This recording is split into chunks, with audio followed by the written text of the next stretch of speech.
大家好，歡迎返到嚟日常研究部。世界上每隻貓嘅命運都可以好唔同，就以食嚟計，有啲貓貓佢哋嘅主人會為佢哋準備最優質、最有營養嘅膳食，甚至偶然會悉心安排同人類差唔多標準氣氛嘅進食體驗，例如法國嘅 fine dining、日本嘅 omakase、烤魚、刺身，仲有自助餐同其他菜式風味，真係連人類都會好羨慕。不過我哋千祈唔好忘記，喺社會上仲有其他好弱勢同冇咁好彩嘅貓貓。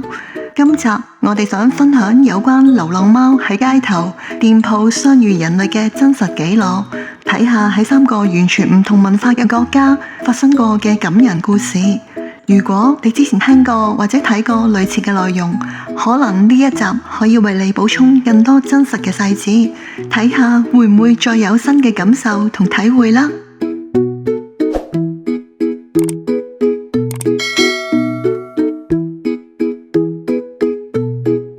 對人類嚟講，飢餓確實係最難忍受嘅痛苦，相信唔使多加解釋，全世界所有動物都係一樣。一般情況下，如果人類只有水但冇食物，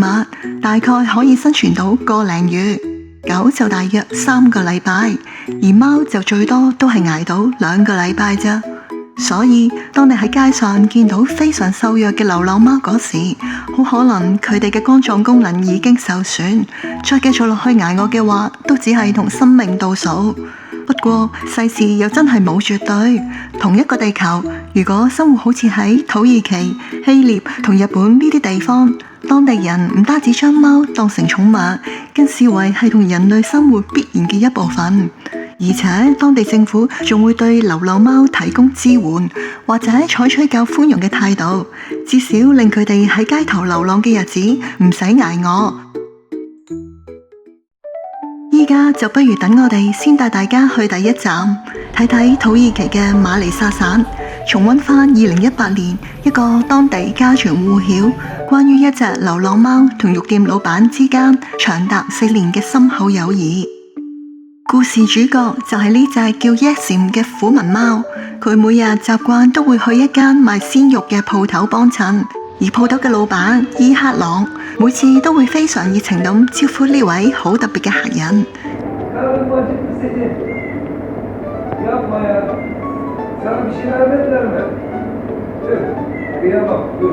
有日有位顧客見到現場呢個咁得意嘅畫面，即刻拍低咗落嚟，並分享到動物慈善機構同埋社交媒體度。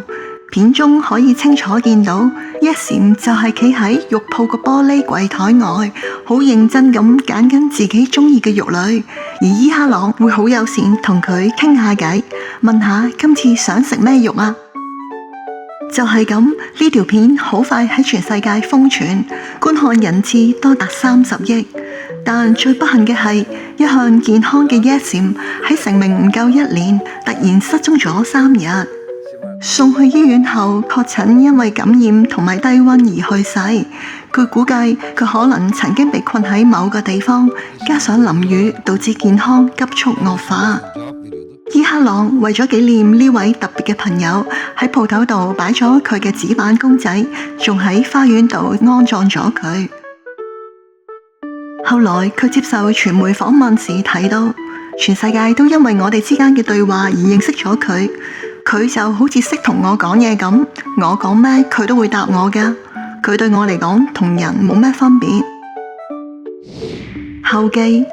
伊克朗喺Yassim去世後，一如既往熱情款待每隻到嚟佢鋪頭嘅流浪。佢仲喺 IG 分享咗Yassim嘅孫仔，而家住緊喺佢父母嘅屋企啊！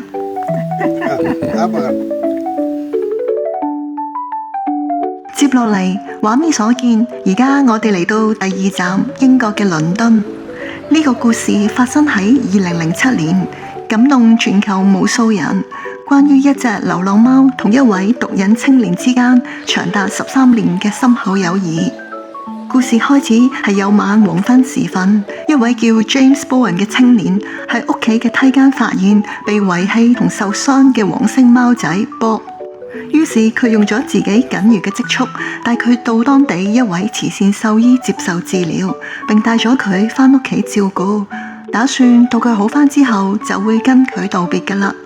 因為 James 當時嘅生活好落魄，仲係接受緊戒毒治療，曾經流落街頭有長達10年嘅時間，覺得自己係唔會適合養貓。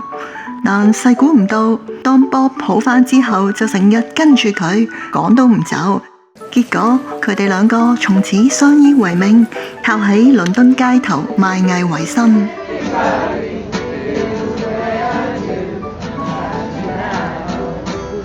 而呢種人貓嘅組合吸引咗唔少途人嘅注意，逐漸獲得廣泛關注。就喺佢哋一齊5年後，即係2012年 ，James 仲將佢哋嘅故事寫成書，喺英國賣出超過80萬冊，其後再有5本書面世，被翻譯成40多種語言。到咗2016年，佢哋嘅故事仲被改編成為電影。喺嗰時 ，Bob 已經紅遍全球。可惜不幸嘅係 ，Bob 喺2020年有晚外出，因為遭遇車禍而去世，享年14歲。James 後來喺 Facebook 發表聲明，指 Bob 唔單止拯救咗佢嘅人生，仲賦予咗佢全新嘅生活同目標。佢形容從來冇諗過有好似 Bob 咁嘅貓，將來都唔會有。後記James 喺 Bob 去世2年後，自稱再次吸毒，仲嘗試喺網上尋求經濟援助。喺今年嘅3月，佢接受媒體訪問時，透露自己再次流浪街頭，重回一無所有。最後一站同大家翻返嚟亞洲，重溫喺2022年發生喺韓國嘅故事。關於一間麵店同一隻好鍾意瞓覺嘅流浪貓，故事主角就係呢隻叫阿楊嘅流浪貓啦。佢每日都會硬闖入嚟呢間麵店，專揀埋路口或者門口嘅位置瞓覺，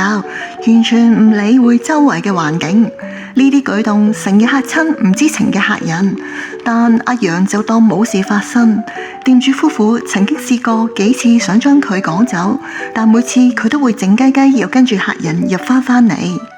最麻煩嘅係，無論幾嘈都叫佢唔醒。店主夫婦最後無奈到，只係希望佢唔好瞓正喺路口，又試過用貓糧去引佢，甚至喺佢耳邊用手機播歌，但佢都完全不為所動。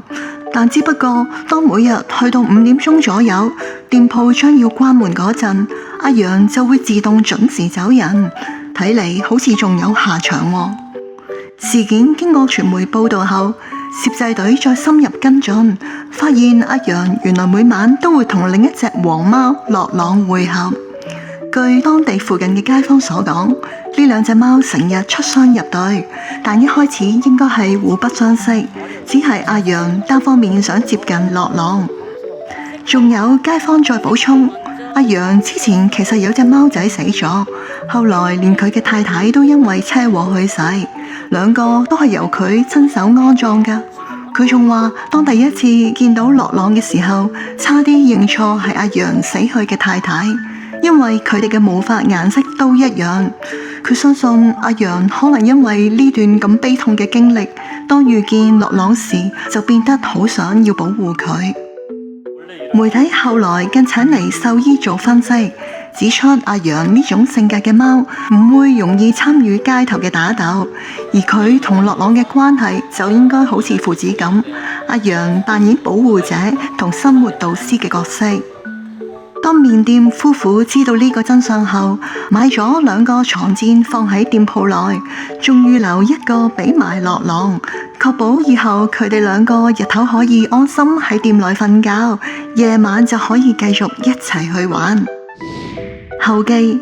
經傳媒公開證實，阿楊嘅真正主人已經認領返佢，可能係之前放養導致走失。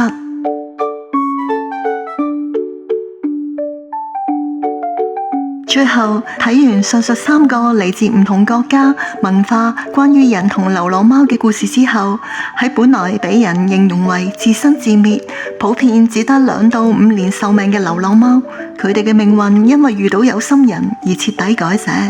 雖然喺今日咁現實嘅社會裏面，我哋可能會質疑宗教或者其他文化，甚至港人熟悉嘅好人一生平安，但係我哋都無可否認，貓真係能夠為人類提供心靈上嘅慰藉。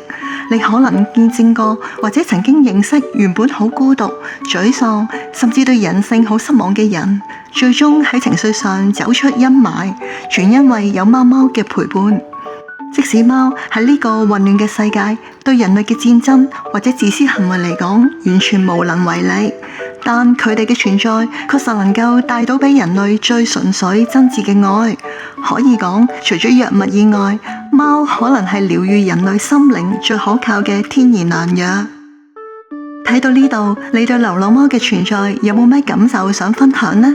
如果你相信每個生命都有佢存在嘅意義，或者當有機會同埋能力去幫助時，不妨為佢哋設想多做一步。歡迎喺下面留言分享你嘅諗法同經歷。留意我哋嘅頻道已經開通咗 Super Fans 嘅功能。如果你中意呢條片嘅內容，想鼓勵我哋繼續創作，記得訂閱我哋嘅頻道、按讚同埋多啲同中意貓貓嘅朋友分享。多謝你睇到最後。